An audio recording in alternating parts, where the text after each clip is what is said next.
Many people believe yawning is just a sign of boredom, but science reveals it's a complex brain cooling reflex.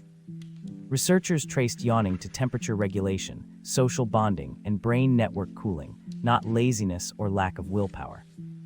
The myth spread through anecdotes, then popular media, but controlled studies show contagious yawns are linked to empathy and mirroring.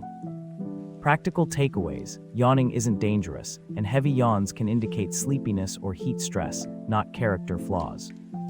Next time you yawn, notice your surroundings, your body warmth and sleep habits, and share this curious science.